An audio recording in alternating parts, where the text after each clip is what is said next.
Պարոն Մամիջանյան, նախ խոսենք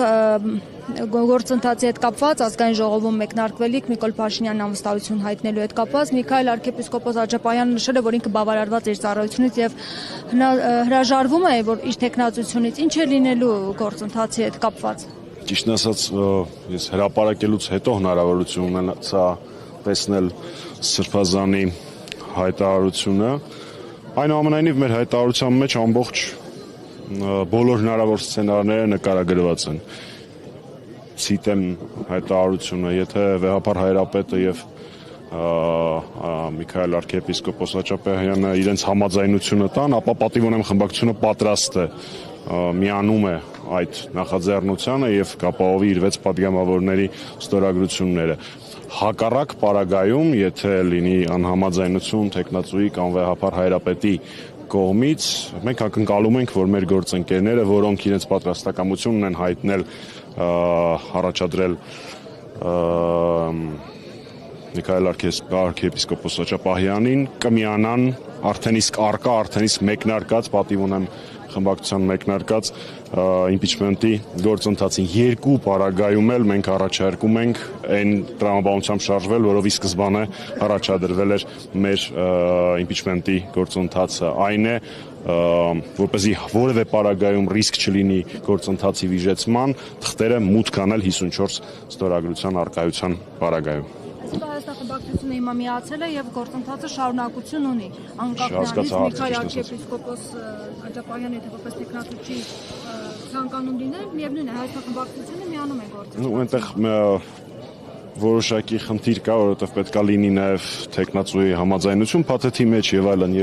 բայց մեր հայտարարության մեջ հստակ ասված է, որ եթե վեհապար հայրապետը եւ Հայաստան խմբակցության դիրքորոշում թող Հայաստան խմբակցությունը ասի էլի, եթե վեհապար հայրապետը եւ arczepiskopos Աջապահյանը համաձայնություն տան, ապա մենք պատրաստ ենք միանալ այդ գործին։ Որ տեխնացուն համաձայն լինի, դա նախապայման է։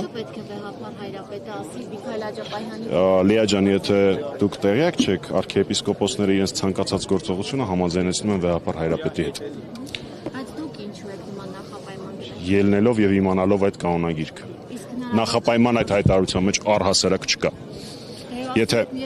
միանան, եթե իրենք հայտարարեն, որ համաձայն տրամաբանությունը այնպես է, որ դուք հարց տալիս եք, ես պատասխանում եմ, չէ՞։ Եթե դուք նայեք Հովիկ Աղազարյանի եւ Հակոբ Ասլանյանի հայտարարությունը ի սկզբանե, այնտեղ գրեթե բառացիորեն նույնն է ասված, ինչ ասված է մեր հայտարարության մեջ։ Ձեր տրամաբանությամբ ստացվում է, որ ի սկզբանե առաջադրողներն են նախապայմանով առաջադրել։ Պատիվ ունեմ խմբակցության հայտարարության մեջ որևէ նախապայման առկա չի։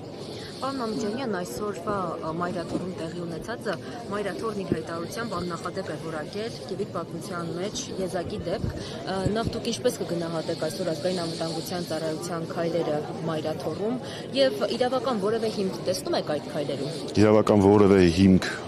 յուրաքանչյուր հայի համար սուրբ վայրի, սրբավայրի պղծման համար լինել չի կարող։ Որևէ իրավական հիմք երկրագնդի վրա սրբավայրի պղծման համար լինել չի կարող։ Սա մեկ։ Երկրորդ, իհարկե խոնարհաբար ընդունելով մայրաթորի հայտարարությունը, բայց այսպիսի դեպքեր եղելի են եղել մեր թշնամիների կողմից։ Մեր թշնամիներն են սա փորձել անել։ Իսկ այսօր դա Փաշինյանի հանձնարարականով փորձեցին անել իրավապահ ներկայացող անձինք։ Պարոն Մամիջանյան, Միքայել Աջապահյանը եւ նաեւ այլ հոգեվորականներ նշում են, որ իրենք քաղաքականությամբ չեն զբաղվում եւ քաղաքական գործերին չեն խառնվում, իրենց բարձրապես բողոքի նոտա է հայտարարություն։ Արդյոք չեք դիտարկում, որ պատիվ ունեմ խմբակցության հայտարարությունը, ինչպես նաեւ մյուս ընդդիմադիրների հայտարարությունները հնարավոր առիթ են նրանք քաղաքականություն քաղաքականության մեջ ներքաշվելու մեջ մեղադրելու համար։ Ես գիտեք, ինձ թվում է մենք միասին գործընթացները լավ չենք պատկերացնում։ Սա վաղուց արդեն քաղաքական պայքար չի, շատ վաղուց արդեն։ Այստեղ ընդդիմություն, դիմություն նման բաներ գոյություն չունեն։ Կան մարդիկ, որոնք ուզում են ազատագրել մեր հայրենիքը, մարդկանցից, որոնք ունակ են հրաման տալ հարձակվել վեհարանի վրա, մայրաթորի վրա։ Եվ կա մի փոքր խմբակ մարդկանց, որոնք կարճել են իշխանությունից ու պատրաստ են անգամ Թուրքիայից ստանալ իրենց քաղաքական վերարտադրման կամ իշխանության պահպանման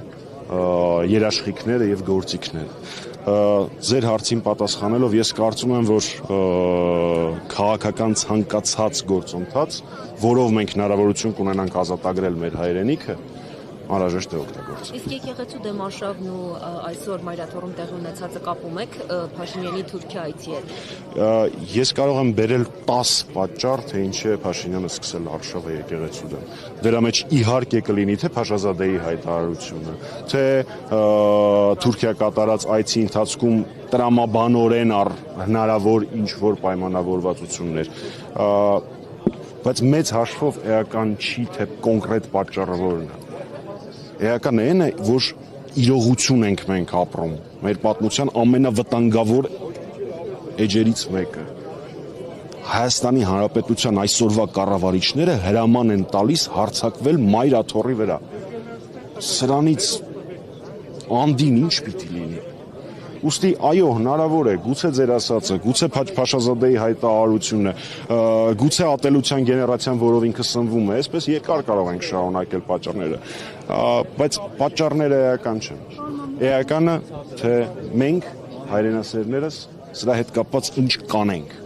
Սա է միակ հարցը։ Ինչու տարի ու կես առաջվա հարցազրույցը հիմա հիշեցին, ինչ խնդիր են ուզում լուծել։ Սա դեռ նոր է սկսվում։ Շատ նոր է սկսվում։ Ես մեր քաղաքացիներին եմ դիմում, նույնիսկ այն քննիչներին ու դատախազներին, որոնք այս գործընթացը իրականացնել են, այս գործընթացի մեջ գործիք են համաձայնվել լինել։ Փաշինյանը բոլորին է գցելու, անխտիր, 2-3 տարի առաջվա լայքերի հետևից է գնալու։ Լայքերի հետևից է գնալու, մեկին փորձելու է ապօրինի կարել, մեկին ինչ որ ապուշ հոտվածա փորձելու կարել, իբր թե ինքը որևէ բան է ուզում,